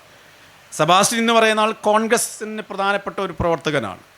അതുപോലെ തന്നെ KG നായർ എന്ന് പറയുന്ന കോൺഗ്രസിൻ്റെ മറ്റൊരു പ്രാദേശിക നേതാവ് ഈ സമരം ഏറ്റെടുക്കുകയും അവരെയും അറസ്റ്റ് ചെയ്ത് ജയിലിലാക്കിയപ്പോൾ അക്ഷരാർത്ഥത്തിൽ ഈ സമരത്തെ നയിക്കുവാൻ ആളില്ലാതെ വന്ന ഒരു സ്തംഭനാവസ്ഥയിലേക്ക് എത്തി എന്നുള്ളതാണ് ഒരു പ്രധാനപ്പെട്ട കാര്യം. സമരത്തെ നയിക്കാൻ ആളുകൾ ഇല്ല. ഇവിടെ എല്ലാവരെയും പിടിച്ച് അറസ്റ്റിലായി, മർദ്ദനമുറകൾ അഴിച്ചു വിടുകയാണ്. പിന്നെ പോലീസും സവർണ യാഥാസ്ഥിക ഗുണ്ടകളും ക്ഷേത്രത്തിൻ്റെ ട്രസ്റ്റികളും അവരുമായി കൂടി നിൽക്കുന്ന ആളുകൾ ഈ സമരക്കാരെ അതിഭീകരമായി മർദ്ദിക്കുന്നു. ആമചാടിത്തേവനെ പോലുള്ള ആളുകളുടെ കണ്ണിൽ ചുണ്ണാമ്പ് തേച്ച് കണ്ണു പൊട്ടിക്കുന്നു. അതിഭീകരമായ മർദ്ദനമുറകൾ അഴിച്ചുവിട്ട് ഈ സമരത്തെ പിന്തിരിപ്പിക്കുകയോ അതിനെ അടിച്ചമർത്തുകയോ ചെയ്യുന്ന നയം സ്വീകരിക്കാനുണ്ടായി. അപ്പോഴാണ് അവധൂതനെ പോലെ മറ്റൊരാൾ ഈ സമരത്തിൻ്റെ മുന്നിൽ പ്രത്യക്ഷപ്പെടുന്നതുള്ളതാണ്. അത് മറ്റാരുമല്ല, വൈക്കം വീരൻ എന്നറിയപ്പെടുന്ന EV രാമസ്വാമി നായ്ക്കരാണ്. കാരണം ഈ സമരത്തിൻ്റെ പ്രധാനപ്പെട്ട നേതാക്കന്മാരെല്ലാം പലരും തന്നെ തമിഴ്നാട്ടിൽ നിന്ന് വന്ന കോൺഗ്രസ് നേതാക്കന്മാരായിരുന്നു. എം പെരുമാൾ നായിഡു ഉണ്ട്, EV രാമസ്വാമി നായ്ക്കരുണ്ട്, അങ്ങനെ പല രീതിയിലുള്ള അക്കാലത്തെ തമിഴ്നാടാണ് അന്ന് കോൺഗ്രസിൻ്റെ പ്രധാനപ്പെട്ട പ്രവർത്തന സ്ഥലം. ദക്ഷിണേന്ത്യയിൽ തമിഴ്നാട് മദിരാശിയാണ് കോൺഗ്രസിൻ്റെ പ്രധാനപ്പെട്ട പ്രവർത്തന കേന്ദ്രം എന്ന് പറയുന്ന മദിരാശിയിലാണ്. നേതാക്കന്മാരെല്ലാവരും തന്നെ, പ്രധാനപ്പെട്ട നേതാക്കന്മാരും തന്നെ കോൺഗ്രസിൻ്റെ പ്രസിഡൻ്റാണ്. യഥാർത്ഥത്തിൽ തമിഴ്നാട് കോൺഗ്രസിൻ്റെ പ്രസിഡൻ്റാണ് ഇ വി രാമസ്വാമി നായ്ക്കർ. അദ്ദേഹത്തിന് നിർദ്ദേശം ലഭിക്കുകയും അദ്ദേഹം ഏപ്രിൽ മാസം 13 വൈക്കത്തെത്തുകയാണ്. അങ്ങനെ ഏകദേശം നിലച്ചു പോകുമായിരുന്ന സമരത്തിൻ്റെ നേതൃത്വം യഥാർത്ഥത്തിൽ വൈക്കം വീരൻ എന്നറിയപ്പെടുന്ന ഇ വി രാമസ്വാമി ഏറ്റെടുക്കുകയാണ് ചെയ്യുന്നത്. അപ്പോൾ ഇ വി രാമസ്വാമി ഏറ്റെടുത്തോടുകൂടി തമിഴ്നാട്ടിൽ നിന്നുള്ള കോൺഗ്രസ്സുകാരും അദ്ദേഹത്തിൻ്റെ അനുയായികളും അദ്ദേഹത്തിൻ്റെ കുടുംബം ഉൾപ്പെടെ, അദ്ദേഹത്തിൻ്റെ ഭാര്യയും സഹോദരിയും കുടുംബം ഉൾപ്പെടെ വൈക്കത്തേക്ക് വരികയും ആ സമരത്തിൽ സജീവമായ നേതൃത്വം വഹിക്കുകയും ചെയ്തു എന്നുള്ളത് വളരെ പ്രധാനപ്പെട്ടൊരു കാര്യമാണ്. അപ്പോൾ കോൺഗ്രസിൻ്റെ തമിഴ്നാട് നേതൃത്വം ആണെങ്കിൽ പോലും തമിഴ് ജനത, അതുപോലെ തന്നെ കേരളത്തിലെ ക്രിസ്ത്യൻ ജനസമുദായങ്ങൾ, അതുപോലെ തന്നെ കേരളത്തിലെ മുസ്ലിം സമൂഹങ്ങളിൽ അവൽപ്പെട്ട പ്രതിനിധികൾ ഉൾപ്പെടെ ഒരു പൊതു ആവശ്യമെന്ന രീതിയിൽ ഒരു പൗരാവകാശം പ്രശ്നമെന്ന നിലയിലാണ് യഥാർത്ഥത്തിൽ വൈക്കം സമരത്തെ ഏറ്റെടുക്കുന്നത്. അതോടൊപ്പം തന്നെ അകാലിദൾ പഞ്ചാബിലെ അകാലി സുവർണക്ഷേത്രവുമായി ബന്ധപ്പെട്ട് പഞ്ചാബിലെ ഏറ്റവും വലിയ രീതിയിലുള്ള ഒരു പരിഷ്കരണ ആത്മീയ കൂട്ടായ്മയാണ് അകാലികൾ എന്ന് പറയുന്നത്. അവർ ഈ വൈക്കം സമരത്ത് സ്വമേധയാ വരുന്നവരാണവർ. കാരണം അതുയർത്തിയ വൈക്കം സമരം അല്ലെങ്കിൽ വൈക്കം സത്യാഗ്രഹം അല്ലെങ്കിൽ വൈക്കം പോരാട്ടം മുന്നോട്ട് വച്ച സാമൂഹിക നീതിയുടെ, സമത്വത്തിൻ്റെ, ആരാധനാ സ്വാതന്ത്ര്യത്തിൻ്റെ, പൗരാവകാശത്തിൻ്റെ, സഞ്ചാര സ്വാതന്ത്ര്യത്തിൻ്റെ അന്നത്തെ സമകാലികമായ പ്രസക്തി മനസ്സിലാക്കുകയും അത് വലിയൊരു ദേശീയ പ്രശ്നമാണെന്നുള്ള രീതിയിൽ ഏറ്റെടുത്തുകൊണ്ടാണ് അകാലികൾ വരികയും അവർ സസ്യഭോജനശാല ഇവിടെ സ്ഥാപിക്കുകയും സത്യാഗ്രഹികൾക്ക് ആവശ്യമായിട്ടുള്ള എല്ലാ തരത്തിലുള്ള പിന്തുണയും നൽകുകയും ചെയ്യുകയാണ് ഉണ്ടാകുന്നത്. അതുപോലെ തന്നെ മുത്തു ഗൗഡർ എന്ന് പറയുന്ന ഒരു ഗൗഡർ കോൺഗ്രസിൻ്റെ നേതാവാണ്. തമിഴ്നാട്ടിൽ നിന്നെത്തി ശ്രീനിവാസ് അയ്യങ്കാർ, കൃഷ്ണസ്വാമി അയ്യരെ പോലെയുള്ള പ്രമുഖ കോൺഗ്രസ് നേതാക്കന്മാർ ഈ വൈക്കത്തേക്ക് എത്തുകയാണ് ചെയ്യുന്നത്. അതെല്ലാവരും വരുന്നത് യഥാർത്ഥത്തിൽ ഇ വി രാമസ്വാമിയുടെ നേതൃത്വത്തിൻ്റെയും അദ്ദേഹത്തിൻ്റെ അഭ്യർത്ഥനയും മാനിച്ചുകൊണ്ടാണ്. അങ്ങനെ ഈ സമരം മുന്നോട്ട് പോയപ്പോൾ കേരളത്തിൻ്റെ നവോത്ഥാന ആധുനികതയെ സാഹോദര്യത്വം എന്ന് പറയുന്ന സങ്കല്പം കൊണ്ട്, സാഹോദര്യത്വം, സഹാനുഭൂതി, സാഹോദര്യത്വം, കരുണ, അനുകമ്പ തുടങ്ങിയിട്ടുള്ള കാര്യങ്ങളിലൂടെ എന്നീ സന്ദേശങ്ങളിലൂടെ ആധുനിക കേരളത്തിൻ്റെ സാമൂഹ്യ സാംസ്കാരിക വിചാരമാക്കി മാറ്റിയ നാരായണ ഗുരു ഈ സമരത്തിലേക്ക് നേരിട്ട് ഇടപെടുകയാണ്. ഇവിടെ ടീച്ചർ സൂചിപ്പിച്ച പോലെ നാരായണ ഗുരു നേരിട്ട് ഇടപെട്ട ഒരു സാമൂഹ്യ പ്രക്ഷോഭമായിരുന്നു യഥാർത്ഥത്തിൽ വൈക്കം സത്യാഗ്രഹം. അപ്പം നാരായണ ഗുരുവിൻ്റെ നേരിട്ടുള്ള നിയന്ത്രണത്തിലുള്ള വെല്ലൂർ മഠം എന്ന് പറയുന്ന ഒരാശ്രമമാണ്. ആ ആശ്രമം ഈ സമര പോരാളികൾക്ക് ആവശ്യമായിട്ടുള്ള എല്ലാ സഹകരണങ്ങളും സഹായങ്ങളും നൽകുന്നതിനാവശ്യമുള്ള ഒരു ആശ്രമമാക്കി അദ്ദേഹം വിട്ടുകൊടുക്കുകയാണ് ചെയ്യുന്നത്. അതോടുകൂടി ഈ സമരത്തിന് ഒരു ധാർമ്മികമായ വലിയ രീതിയിലുള്ള ധാർമ്മികമായിട്ടുള്ള ഒരു പിന്തുണ നാരായണ ഗുരുവിൻ്റെ പക്ഷത്തുണ്ടാവുകയും അത് അദ്ദേഹം സാമൂഹ്യ നീതിയുടെ, സഞ്ചാര സ്വാതന്ത്ര്യത്തിൻ്റെ, വിശ്വാസ സ്വാതന്ത്ര്യത്തിൻ്റെ ഒക്കെ തലത്തിലാണ് ഒരു ഗുരു ഇതിനെ മനസ്സിലാക്കാൻ ശ്രമിക്കുന്നത്, അല്ലെങ്കിൽ ഗുരു അതിനെ ഇടപെടുന്നത് ആ രീതിയിലാണ്. മാർച്ച് 3 യഥാർത്ഥത്തിൽ അകാലികൾ വൈക്കത്തെത്തിയത്. അതോടെ തന്നെ അന്ന് ദേശീയ തലത്തിൽ ഏറ്റവും കൂടുതൽ ശ്രദ്ധിക്കപ്പെട്ടൊരു സാമൂഹ്യ പരിഷ്കർത്താവായിരുന്നു സ്വാമി ശ്രദ്ധാനന്ദൻ ഈ വൈക്കത്തെത്തുന്നു. അപ്പോൾ ഈ സ്വാമി ശ്രദ്ധാനന്ദനോടുകൂടി വന്നോടുകൂടി ഈ വൈക്കം പോരാട്ടം എന്ന് പറയുന്നത് അഖിലേന്ത്യാ തലത്തിൽ ശ്രദ്ധിക്കപ്പെട്ട ഒരു സമരമായി മാറുകയാണ് ഉണ്ടായത്. അപ്പോൾ കേവലം ഒരു ക്ഷേത്രത്തിൻ്റെ മുന്നിലൂടെ ഉള്ള സഞ്ചാര സ്വാതന്ത്ര്യം എന്ന് പറയുന്നത് വലിയ രീതിയിലുള്ള ഒരു സാമൂഹിക നീതിക്കും പൗരാവകാശത്തിനും വേണ്ടി ഒരു ദേശീയ സ്വാതന്ത്ര്യ സമരത്തിൻ്റെ ഭാഗമായ ഒരു പ്രക്ഷോഭമായി അത് മാറുകയും അതിന് അത്ര രീതിയിൽ ദേശീയ പ്രാധാന്യം ദേശീയ പ്രസ്ഥാനം കൈവരിക്കുകയുണ്ടായി. അപ്പോൾ അതിൻ്റെ നേതൃത്വത്തിൽ, പ്രത്യക്ഷമായ നേതൃത്വത്തിൽ ഇ വി രാമസ്വാമി വന്നോടുകൂടി ഇ വി രാമസ്വാമിയെ ജയിലിടാതെ ഈ സമരത്തെ തടയാൻ കഴിയില്ല എന്ന് മനസ്സിലാക്കുകയാണ് ചെയ്യുന്നത്. അങ്ങനെ മെയ് മാസം 21 ജൂൺ മാസം 21 മെയ് മാസം 22 EVRനെ പിടിച്ച് ജയിലിലിട്ടു. അതിന് കാരണം പറഞ്ഞത് പിന്നെ കോട്ടയം ജില്ലയിൽ പ്രവേശിക്കുന്നതിന് EV രാമസ്വാമി കോട്ടയം ജില്ലയിൽ പ്രവേശിക്കുന്നതിന് നിരോധനാജ്ഞ ഏർപ്പെടുത്തി. ഒരു ജില്ലയിൽ തന്നെ പ്രവേശിക്കുന്നതിന് നിരോധനാജ്ഞ ഏർപ്പെടുത്തുകയും അദ്ദേഹത്തെ ജയിലിലാക്കുകയും ചെയ്തു എന്നുള്ളത് വളരെ ശ്രദ്ധേയമായ കാര്യമാണ്. ഇതോടുകൂടി രാജാജി രംഗത്ത് വന്നു. രാജാജി എന്ന് കേട്ടിട്ടില്ലേ? കോൺഗ്രസിൻ്റെ പ്രധാനപ്പെട്ട നേതാക്കളിൽ ഒരാളാണ് രാജാജി. വൈക്കം സന്ദർശിക്കുകയും ഈ സത്യാഗ്രഹികൾക്ക് വലിയ രീതിയിലുള്ള പിന്തുണ കൊടുക്കുകയും ചെയ്തു. പിന്നീട് ജൂൺ 21 എന്നാൽ വലിയ രീതിയിലുള്ള പ്രക്ഷോഭത്തിൻ്റെയും പിന്നെ പ്രതിഷേധത്തിനും ഭാഗമായി പെരിയാറിനെ ജയിൽ വിമോചിതനായി അദ്ദേഹം. ജയിൽ വിമോചനായി നേരിട്ട് തന്നെ അദ്ദേഹം വീണ്ടും സമരത്തിൽ നേതൃത്വം കൊടുക്കും. സജീവമായി അദ്ദേഹം പിന്നെ അതിന് വലിയ രീതിയിൽ ആവേശത്തോടു കൂടി ഈ സമരത്തെ മുന്നോട്ട് നയിക്കുകയാണ് ചെയ്യുന്നത്. ഇതിനിടയിൽ വലിയ ഒരു സംഭവം ഉണ്ടായി കേരളത്തിൽ മൊത്തത്തിൽ, തിരുവിതാംകൂർ പ്രത്യേകിച്ച്.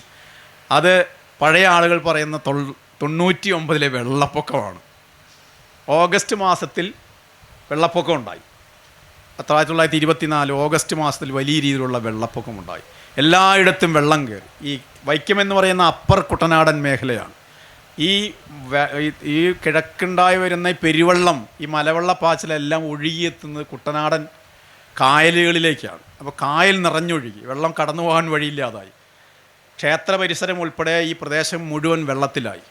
എന്ന് പറഞ്ഞാൽ എല്ലാ മനുഷ്യരെയും ഐക്യപ്പെടുത്തുന്ന, യോജിപ്പിക്കുന്ന ഒരു പ്രകൃതി പ്രതിഭാസം അവിടെ ഉണ്ടായി. ഐത്തത്തിന് പ്രസക്തിയില്ല, ജാതിഭേദങ്ങൾക്ക് പ്രസക്തിയില്ല. വെള്ളപ്പൊക്കം വന്ന് നമുക്ക് 2019 വെള്ളപ്പൊക്കത്തിൻ്റെ അനുഭവം നമുക്കുണ്ട്. അപ്പോൾ ഇത്തരം രീതിയിൽ ആധുനികമായ രക്ഷാ സംവിധാനങ്ങൾ ഉണ്ടായിരുന്ന ഒരു കാലഘട്ടത്തിൽ 2019 നടന്നൊരു വെള്ളപ്പൊക്കത്തിൽ നമ്മളനുഭവിച്ച കഷ്ടം നമുക്കറിയാം. ഒരു നൂറ്റാണ്ട് മുമ്പ് യാതൊരുവിധ രീതിയിലുള്ള രക്ഷാ സംവിധാനങ്ങൾ ഇല്ലാതിരുന്ന ഒരു കാലഘട്ടത്തിൽ സൃഷ്ടിക്കപ്പെട്ട ഒരു വെള്ളപ്പൊക്കം, അത് മനുഷ്യരെ എത്ര രീതിയിൽ ബുദ്ധിമുട്ടിച്ചിട്ടുണ്ടാവും എന്നുള്ളതാണ്. പക്ഷേ ആ വെള്ളപ്പൊക്കം പോലും ഈ യാഥാസ്ഥികരെ മനസ്സ് മാറ്റിയില്ല എന്നുള്ളതാണ് ഈ വൈക്കം പിന്നെ പ്രക്ഷോഭവുമായി ബന്ധപ്പെട്ട് നമ്മൾ ആലോചിക്കുമ്പോൾ പറയുന്ന കാര്യം. കാരണം ശുദ്ധി എന്ന് പറയുന്നത് വെള്ളപ്പൊക്കത്താൽ പ്രദേശം മുഴുവൻ വെള്ളപ്പൊക്കം നിറഞ്ഞേക്കുന്നൊരു പ്രദേശം ശുദ്ധിയോ ആയിത്തമോ ആചാരമോ ത്തിന് വലിയ പ്രസക്തിയുണ്ടോ? പക്ഷെ വെള്ളപ്പൊക്കത്തെ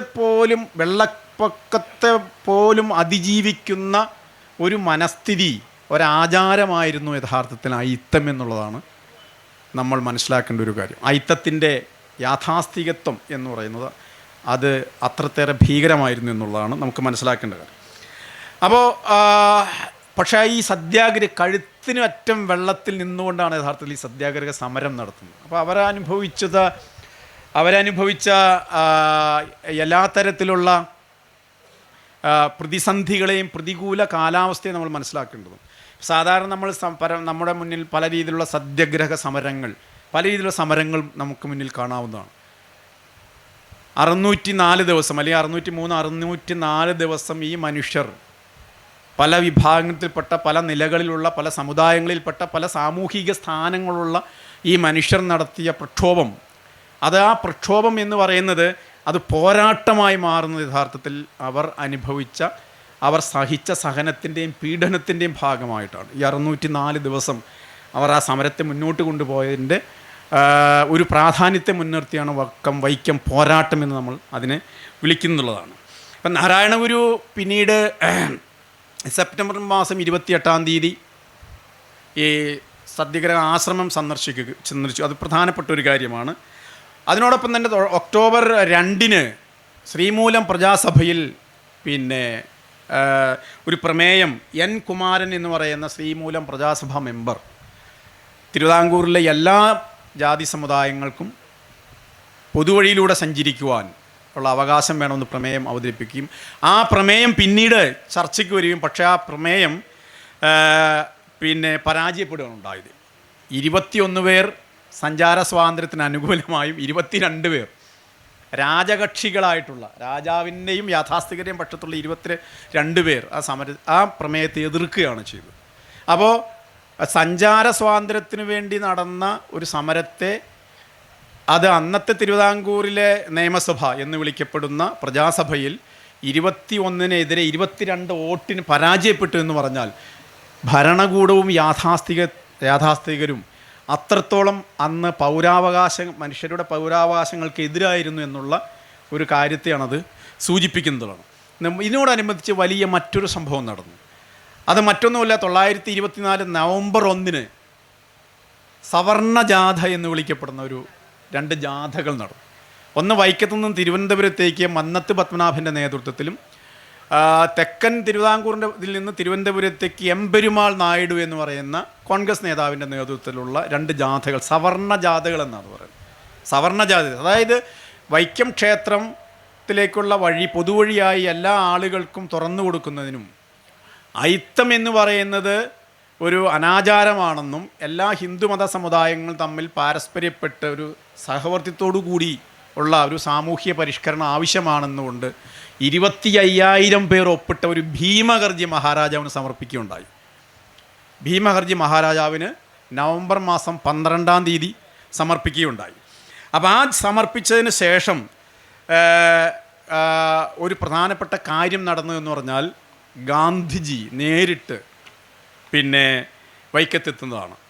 അത് മാർച്ച് മാസം 9-ാം തീയതിയാണ് ഗാന്ധിജി വൈക്കത്തെത്തുന്നത്. അതിനു മുമ്പിലേ തന്നെ കത്തിടപാടുകളുടെയും മറ്റും ഗാന്ധിജി സമരത്തിന് വലിയ രീതിയിലുള്ള നേതൃത്വം കൊടുക്കുകയും അതിന് ആവശ്യമായിട്ടുള്ള പിന്തുണയും അതിന് വേണ്ടപ്പെട്ട ഘട്ടങ്ങളിൽ ഗാന്ധിജി ഇടപെടുന്നുണ്ട്. 1925-ാം തീയതിയാണ്, മാർച്ച് മാസം 9-ാം തീയതി മുതൽ 18-ാം തീയതി വരെ ഗാന്ധിജി, അതായത് നേരിട്ട് ഈ വൈക്കം സത്യാഗ്രഹവുമായിട്ടുള്ള പല കാര്യങ്ങൾ ഇടപെടുന്നുണ്ട്. ആ 4 പ്രധാനപ്പെട്ട കാര്യങ്ങളാണ് ഗാന്ധിജി ഈ സമരവുമായി ബന്ധപ്പെട്ട് ഇടപെടുന്നത്. ഒന്ന്, അദ്ദേഹം നേരിട്ട് ഈ സമരത്തിൽ പങ്കെടുത്ത സത്യാഗ്രഹിയുമായി നേരിട്ട് സംസാരിക്കുന്നുള്ളതാണ്. അത് അവർക്ക് വലിയ രീതിയിലുള്ള ധാർമ്മികവും രാഷ്ട്രീയവുമായിട്ടുള്ളൊരു ഊർജ്ജമായി മാറുന്നു. രണ്ടാമത്, യാഥാസ്ഥികരുടെ നേതാവായിരുന്ന ഇണ്ടന്തുരുത്തി നമ്പ്യാതിരി എന്ന് പറയുന്ന ഈ നമ്പ്യാതിരി ട്രസ്റ്റിയാണത്. അദ്ദേഹവുമായി ഗാന്ധിജി നേരിട്ട് നടത്തുന്ന സംവാദമാണ്. ആ സംവാദത്തിൽ അതിൻ്റെ വിശദാംശങ്ങളിലേക്ക് പോകുന്നില്ല. ഗാന്ധിജിയുടെ ന്യായീകരണം ഉണ്ടായിരുന്നു, നമ്പ്യാതിരിയുടെ ന്യായീകരണം ഉണ്ടായിരുന്നു. ഈ ക്ഷേത്രത്തിൽ പ്രവേശിക്കുന്നതിനും അല്ലെങ്കിൽ വഴി നടക്കുന്നതിനും സഞ്ചാര സ്വാതന്ത്ര്യത്തിനും അയിത്തത്തെയും ജാതിയെയും സംബന്ധിച്ച് ഇണ്ടന്തുരുത്തി നമ്പ്യാതിരിയുടെ വീക്ഷണവും ഗാന്ധിജിയുടെ നിലപാടുണ്ട്. അവർ പരസ്പരം ആ ചർച്ച വിജയിച്ചില്ലെങ്കിൽ പോലും അവരുടെ ആശയങ്ങൾ അത് അവിടെ പങ്കുവയ്ക്കപ്പെട്ടു. മൂന്നാമതായി, ഗാന്ധിജി വർക്കലിലെത്തി അന്നത്തെ റീജൻറ്റ് മഹാറാണിയുമായി സംസാരിക്കുകയും ഈ സമരം, ഈ വൈക്കം സത്യാഗ്രഹം എന്ന് പറയുന്നത് രാജാവിനെതിരായിട്ടുള്ളതോ തിരുവിതാംകൂർ ഭരണകൂടത്തിനെതിരായിട്ടുള്ള സമരമല്ലെന്നും ഇത് ക്ഷേത്രത്തിൽ പ്രവേശിക്കുവാൻ വേണ്ടിയുള്ള സമരമല്ലെന്നും ഗാന്ധിജി പറയുകയാണ്. അതായത് പിന്നെ പ്രശ്നമില്ലല്ലോ, ഈ രാജാവിനെതിരായിട്ടുള്ള സമരമല്ല, ഇത് ക്ഷേത്രത്തിൽ പ്രവേശിപ്പിക്കാനുള്ള സമരമല്ല. അയിത്തം എന്ന് പറയുന്നത് മേൽജാതി സവർണ ഹിന്ദുക്കൾ ഏർപ്പെടുത്തിയിരിക്കുന്ന മനുഷ്യവിരുദ്ധമായിട്ടുള്ളൊരു ആചാരമാണ്, ഒരു ദുരാചാരമാണ്. അപ്പം സവർണരെ പരിഷ്കരിച്ചുകൊണ്ട് അവരെ മാനസികമായി പരിവർത്തനം നടത്തിക്കൊണ്ട് സവർണരെ മാനസികമായി പരിവർത്തിപ്പിക്കണം. കാരണം സവർണരാണ് അയിത്തം പ്രയോഗിക്കുന്നത്, അയിത്തം നടപ്പാക്കുന്നത്.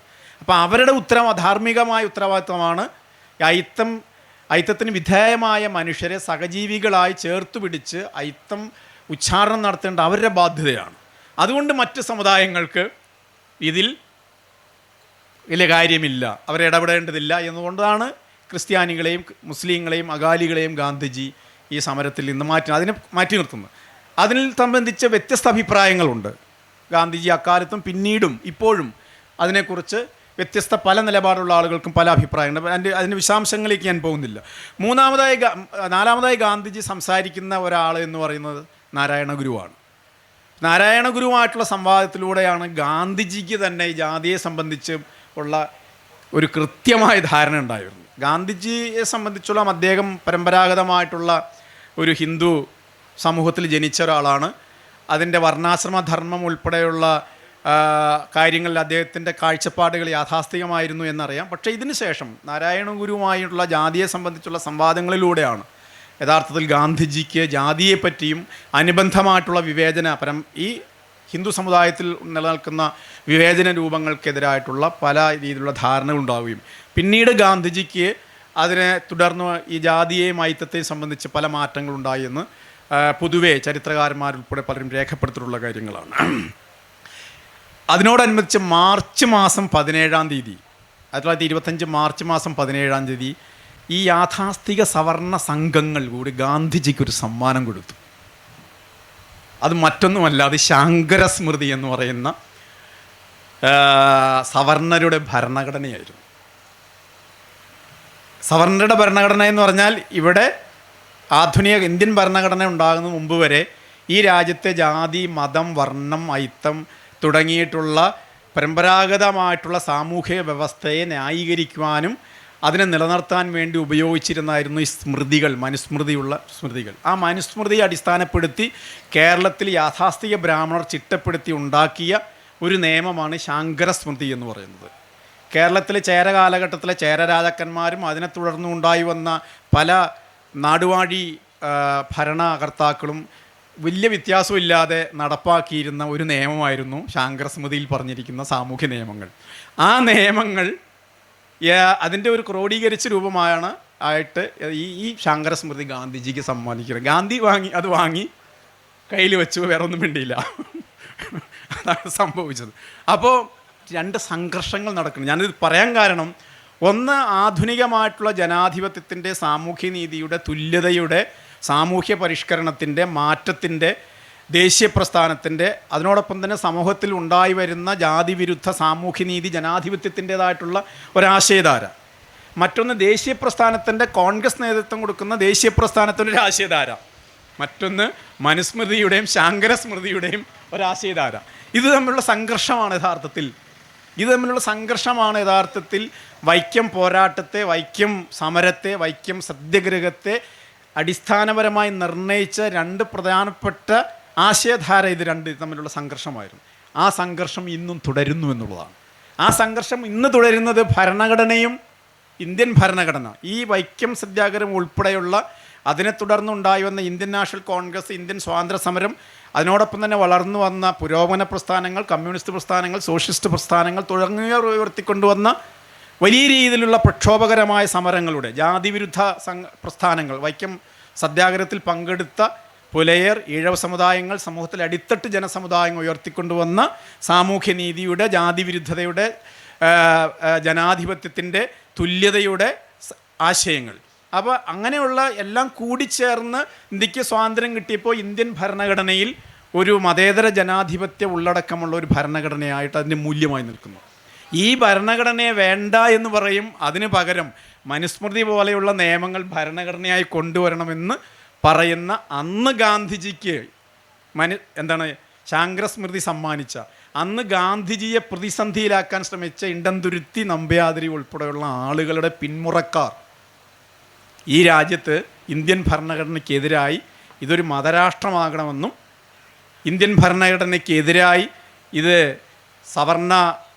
സവർണരുടെയും പിന്നെ ഈ ഒരു ബ്രാഹ്മണ്യത്തിൻ്റെയും താല്പര്യങ്ങൾ സംരക്ഷിക്കുന്ന പഴയ മനുവാദത്തിൽ അധിഷ്ഠിതമായിട്ടുള്ള യാഥാസ്ഥികമായിട്ടുള്ള ധർമ്മശാസ്ത്രങ്ങൾ ഭരണഘടനയായി വരണം എന്നാഗ്രഹിക്കുന്ന ഒരു വലിയ രീതിയിലുള്ള ഒരു രാഷ്ട്രീയ പ്രസ്ഥാനവും ഈ സംഘർഷം ഇപ്പോഴും തുടരുകയാണ്. അപ്പോൾ അങ്ങനെ നോക്കുമ്പോൾ ഈ 100 വർഷത്തിന് ശേഷം, ഈ വൈക്കം സത്യാഗ്രഹത്തിൻ്റെ 100 വർഷത്തിന് ശേഷം സമകാലികമായ കേരളത്തിൽ, ഇന്ത്യയിൽ വൈക്കം സത്യാഗ്രഹം അത് ഉൾപ്പെടെയുള്ള ഒട്ടനവധി ഇതുപോലെയുള്ള സാമൂഹിക നീതിക്കും പൗരാവകാശങ്ങൾക്കും വേണ്ടി ഇടപെട്ട, അതിനുവേണ്ടി നിലനിന്ന, അതിനുവേണ്ടി രൂപം കൊണ്ട പ്രസ്ഥാനങ്ങളുടെ സമകാലികമായ അവരുയർത്തിയ ആശയത്തിൻ്റെ സമകാലിക പ്രസക്തി എന്ന് പറഞ്ഞാൽ ഈ സംഘർഷങ്ങൾ സമൂഹത്തിൽ നിലനിൽക്കുന്നുണ്ട്. അന്നത്തെ യാഥാസ്ഥികരും അന്നത്തെ രാജപക്ഷവും അന്ന് ക്ഷേത്രത്തിന് മുന്നിലുള്ള വഴികളിലൂടെ സഞ്ചരിക്കുന്നതിന് തടസ്സം നിന്നവരും അന്ന് ക്ഷേത്രത്തിൽ പ്രവേശിക്കുന്നതിനെ എതിർത്തവരും എന്ന് പറഞ്ഞാൽ സഞ്ചാര സ്വാതന്ത്ര്യം, ആരാധന സ്വാതന്ത്ര്യം എതിർത്തവർ ഇന്ന് ഇന്ത്യൻ ഭരണകൂടത്തെ നയിക്കുന്നു എന്നുള്ളതാണ് ഒരു വലിയൊരു വൈരുദ്ധ്യം എന്നുള്ളതാണ്. ആ യാഥാർത്ഥ്യത്തിന് മുന്നിൽ നിന്നാണ് നമ്മൾ വൈക്കം സമരത്തിൽ നിന്നുള്ള രാഷ്ട്രീയത്തെ, വൈക്കം സമരം ഉയർത്തിവിട്ട അതിൻ്റെ നീതിസങ്കല്പത്തെ, അതിൻ്റെ സാഹോദര്യ സങ്കല്പത്തെ മനസ്സിലാക്കുന്നത്. വൈക്കം സത്യാഗ്രഹം മുന്നോട്ട് വെച്ച പ്രധാനപ്പെട്ട ഒരു രാഷ്ട്രീയ സന്ദേശം എന്ന് പറയുന്നത് അത് സമുദായങ്ങളെ തമ്മിൽ ഭിന്നിപ്പിക്കുകയായിരുന്നില്ല, അത് സമുദായങ്ങളെ തമ്മിൽ യോജിപ്പിക്കുകയായിരുന്നു എന്നുള്ളതായിരുന്നു അതിൻ്റെ അന്നത്തെ ദേശീയ രാഷ്ട്രീയം. കോൺഗ്രസിൻ്റെ ദേശീയ രാഷ്ട്രീയം എന്ന് പറഞ്ഞാൽ എല്ലാ വ്യത്യസ്ത സമുദായങ്ങളെയും വഴി നടക്കുക, സഞ്ചാര സ്വാതന്ത്ര്യം, പൗരസ്വാതന്ത്ര്യം തുടങ്ങിയ കാര്യങ്ങളിൽ ദേശീയമായി ഐക്യപ്പെടുത്തുക എന്നുള്ളതായിരുന്നു ഒന്നാമത്തെ കാര്യം. അതിനെ തുടർന്ന് അത് സഞ്ചാര സ്വാതന്ത്ര്യമായി സമുദായങ്ങൾ തമ്മിലുള്ള പിന്നെ ഐക്യപ്പെടലായി. അങ്ങനെ ആധുനിക മലയാളിയെ രൂപപ്പെടുത്തിയ ഒരു പ്രധാനപ്പെട്ട ഒരു സംഭവമായി, ഒരു പ്രക്ഷോഭമായി വൈക്കം പോരാട്ടം മാറുകയാണുള്ളത്. ആധുനിക മലയാളി രൂപപ്പെടുത്തണം. നമ്മളിന്ന് പറയുന്ന മതനിരപേക്ഷ ജനാധിപത്യം, സമുദായങ്ങൾ തമ്മിലുള്ള സഹവർത്തിത്വം തുടങ്ങിയ ആശയങ്ങൾ യഥാർത്ഥത്തിൽ ഒരു രാഷ്ട്രീയ ആശയമായി, രാഷ്ട്രീയ ബോധ്യമായി, ആ ബോധ്യത്തിൻ്റെ അടിസ്ഥാനത്തിൽ ആധുനിക മലയാളിയെ രൂപപ്പെടുത്തിയ ഏറ്റവും പ്രധാനപ്പെട്ട സംഭവമാണ് വൈക്കം സത്യാഗ്രഹം എന്ന് പറയുന്നത്. മാത്രവുമല്ല, അതിനെ തുടർന്ന് ഇതിൽ പങ്കെടുത്തവരാരായിരുന്നു, ആ പങ്കെടുത്തവരുടെ പിന്മുറക്കാരായിരുന്നു എന്നുള്ളത് നമ്മൾ ശ്രദ്ധിക്കേണ്ടതുണ്ട്. ആ പങ്കെടുത്ത ആളുകളിൽ അടിത്തട്ട് ജനതകൾ, അയിത്തജാതിക്കാർ, അതുപോലെ തന്നെ ദേശീയവാദികളായ കോൺഗ്രസ് നേതൃത്വത്തിൽപ്പെട്ട ആളുകൾ, അന്ന് പുരോഗമനമുള്ള സ്വഭാവമുള്ള ആളുകൾ പിന്നെ എവിടെ പോയി? അവരെ ഏത് പക്ഷത്താണ് അണിനിരുന്നത്?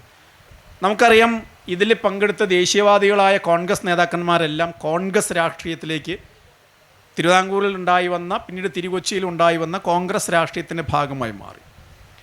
ഇത് അടിത്തട്ടിൽ നിന്ന് നല്ലൊരു ശതമാനം പുലയർ, അതുപോലെ തന്നെ ഈഴവ സമുദായങ്ങളെല്ലാം പിന്നീട് ഒന്നെങ്കിൽ അത് പിന്നീട് കേരളത്തിൽ 30 ശേഷം വളർന്നു വന്ന, തിരുവിതാംകൂറിൽ വളർന്നു വന്ന കർഷക സമരങ്ങളുടെയും കാർഷിക പ്രക്ഷോഭ സമരങ്ങളുടെയും ഭാഗമായി മാറി.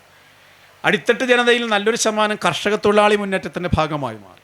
ഒരു വിഭാഗം വളരെ റാഡിക്കലായിട്ടുള്ള, ഇപ്പോൾ സഹോദരൻ അയ്യപ്പനെ പോലെയുള്ള ആളുകൾ മുന്നോട്ട് വച്ച റാഡിക്കലായിട്ടുള്ള പരിഷ്കരണത്തിൻ്റെയും നീതിയുടെയും ജനാധിപത്യത്തിൻ്റെയും യാഥാസ്ഥികത്തിന് എതിരായിട്ടുള്ള ഒരു സമര പോരാട്ടത്തിൻ്റെ തുടർച്ചയിലേക്ക് വന്നു.